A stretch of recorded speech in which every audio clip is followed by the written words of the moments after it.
It's been a little while, but we're getting closer and closer to the college football season, and I plan on posting more videos as we get closer to the season. And there's not a better video to post right now than a playoff prediction because I have not done one this off season. And we're in a decent position in the off season where I know a lot about these teams. We're already in April, around 4 months away from college football, and in no time the season will be here. This off season has gone by pretty quick so far. And with March Madness done, it's time to start predicting the postseason for college football next season. And I'm going to be giving you my 12 teams and predicting every game and ultimately predicting who I think will win the national title next season. So let's get right into it. Starting off with my 12 teams. As my 12th seed, I do have Memphis. And I really like this Memphis team because I think they have the correct pieces. They have been one of the most consistent teams in the group of five, constantly having 9 to 10 win seasons, and it just seems like they are due for a playoff run. And this season, I think they have the quarterback. They kind of have a three-way quarterback battle, but they have a guy in Aaron Nolan who I think will be the starter. He is a former five-star recruit. He was behind Lenore Sellers. This is an extremely talented young guy, and I think Nolan could be an excellent quarterback for this team.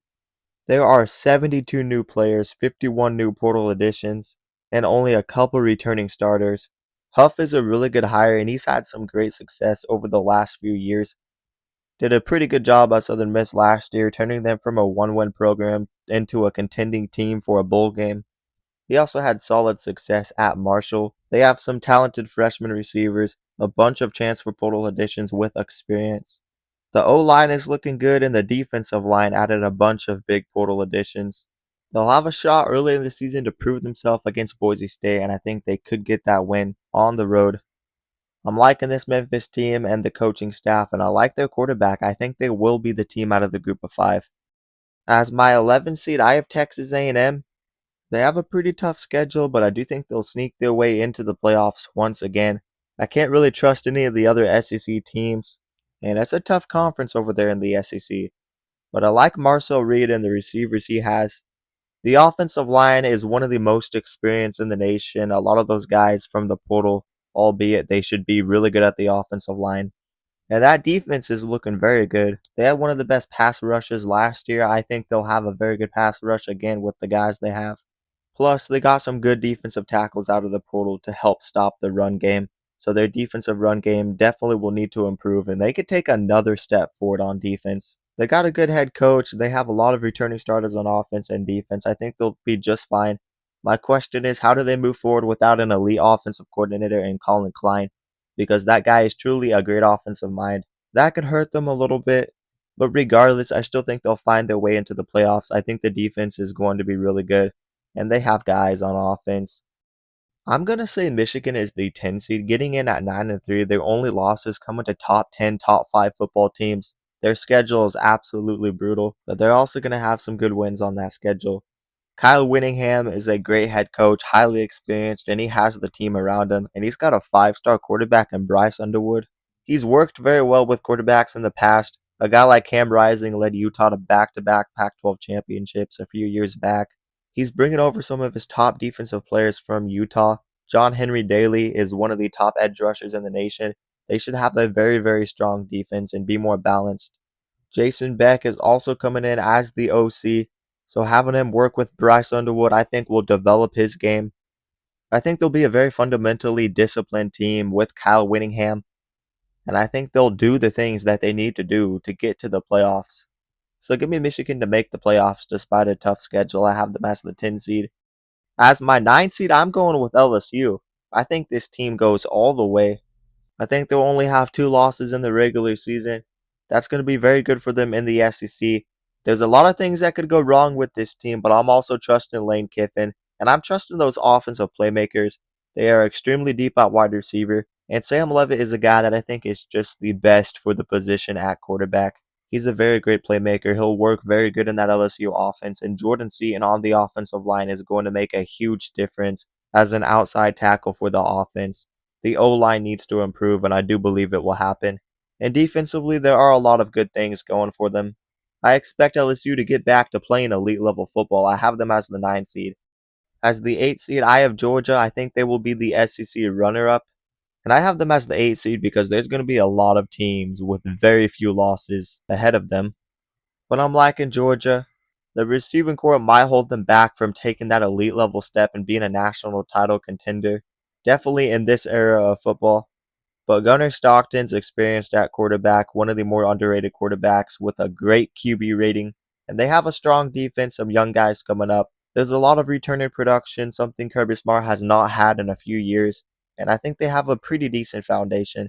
They will be back in the playoffs. I'm putting Georgia as the 8 seed. As my 7th seed, I have Indiana. I do think they will go 11-1, but I don't think they'll be in the Big Ten title. But Indiana is a team that could definitely go back to back with Curt Cignetti. He is a program builder and a talent builder. And they got a little bit back on every position group on defense. That defense should be very strong. They maintain their staff as well. And what a guy to get at quarterback in Josh Hoover, who has the experience. I think he could work out very well, just like Fernando Mendoza and even Curtis Work before Mendoza. Cignetti has done a great job with quarterbacks, and they got a go-to receiver in Nick Marsh. Indiana will be a force in the Big Ten again. I have them as the 7th seed. As my 6th seed, I have Miami. I think they will win the ACC. I think they'll have one loss on the season. I am so confident in the quarterback Darian Mensah, who is going to be an upgrade from Carson Beck. Carson Beck was alright, but he wasn't this super great quarterback. And I think Mensah is going to be closer to Cam Ward's level, if I'm being honest. The dude is extremely talented. He's a baller. There's a reason Duke was paying him so much money. And they got their number one running back and number one receiver coming back. They have a very strong unit at wide receiver in general. And defensively, they lost some guys, but adding a guy in Damon Wilson off the edge will be a great replacement. The defense should continue to be strong. And I think Mario Cristobal is figuring it out. They have fought in some big games. They actually went to the Natty last season. They just need to beat the teams that they're supposed to beat. But Miami is super talented. They are building the right foundation. I expect them to be back on the big stage next season. I have them at 6. At number 5, I have Oregon going 12-1. And I think Oregon will be the runner-up in the Big Ten. I think they'll go 12-0 in the regular season, but lose to Ohio State in the Big Ten title. Oregon has a lot of momentum heading into 2026 with Dan Lanning. 4 starting defensive linemen back. That is a great foundation to have. And when you have an elite defensive line, you can win championships. And when you have the quarterback, you can win championships. Dante Moore is that guy, former 5-star, possibly a future number 1 pick. And there's a lot of talent on this team. Evan Stewart, the 5-star receiver, should be back. They also have some young 5-star receivers coming up who will get the chance to play. And Iverson Hooks, this name is very under the radar, but I think he could definitely rise for them as he is a 1,000-yard transfer from the group of 5. Oregon keeps taking steps forward, and I know the playoff losses have not looked good for them, but they're really not far off from being 2025 Indiana or 2024 Ohio State. Oregon is close to winning a national title, and next year could be that year. We'll get into predicting this bracket in a minute. I'm not going to spoil anything, but I have Oregon as the 5 seed. As my 4 seed, I have Ohio State, and although I have them going 10-2 in the regular season, I had them beating Indiana, only one loss in the Big Ten. I think they'll get in the Big Ten title over Indiana, and I think they'll beat Oregon in the rematch. I think Oregon beats them the first time in the regular season, but Ohio State beats them the second time. And Ohio State with an 11-2 record, that's a phenomenal season because they genuinely have the toughest schedule I have ever seen in my life. It's even tougher than Florida's schedule last year and the year before. They are playing so many top 10, even top 5 teams.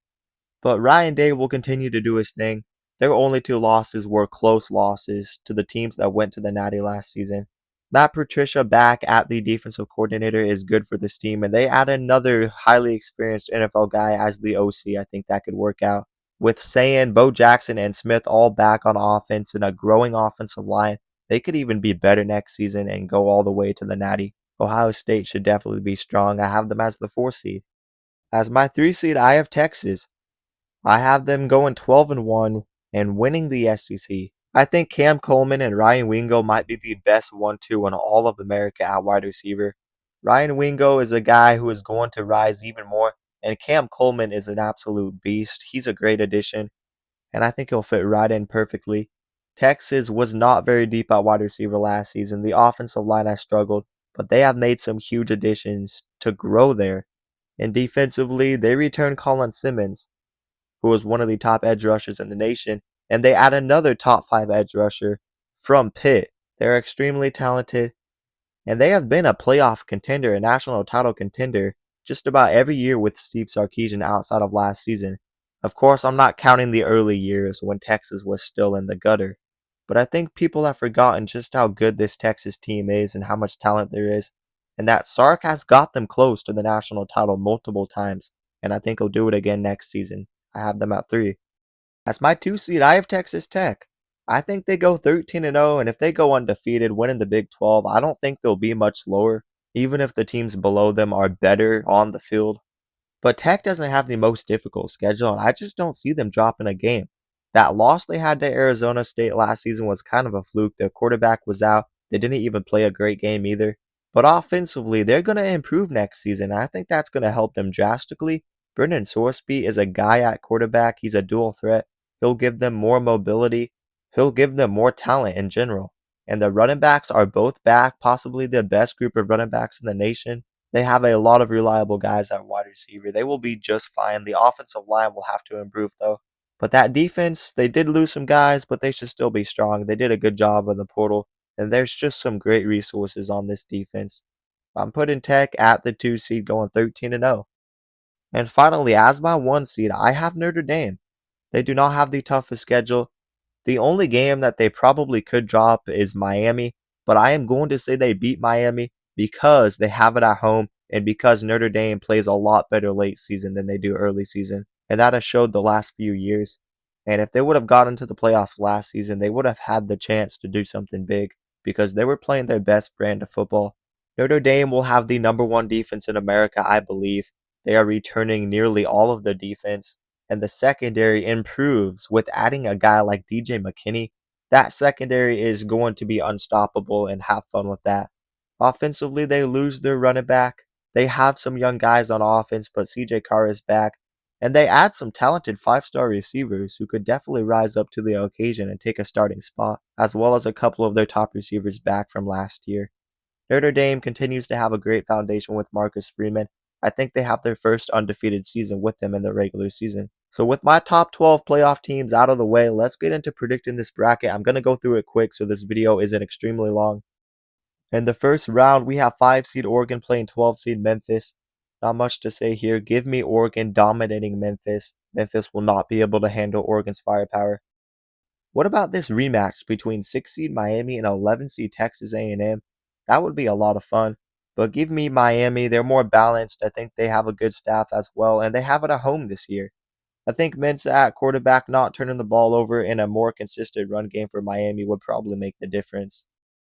Give me 7 seed Indiana to beat 10 seed Michigan. While Michigan is going to grind their way into the playoffs, they'll probably have some close wins. Their losses might be close losses to top 5 teams. And if you just look at their schedule, it is brutal. That's why I have them making it as 9-3. But when they match up against Indiana, the talent level is just different. Indiana has the better quarterback as well, I believe, in Josh Hoover. Bryce Underwood is talented, but I don't think he's reached his full potential yet. We'll see if Whittingham can get that out of him. But I just think Hoover is very underrated at quarterback, and he fits that Indiana system perfectly. I think they beat Michigan. They have a stronger defense, and they'll run the ball well too. Now, what about this game? 8 seed Georgia hosting 9 seed LSU.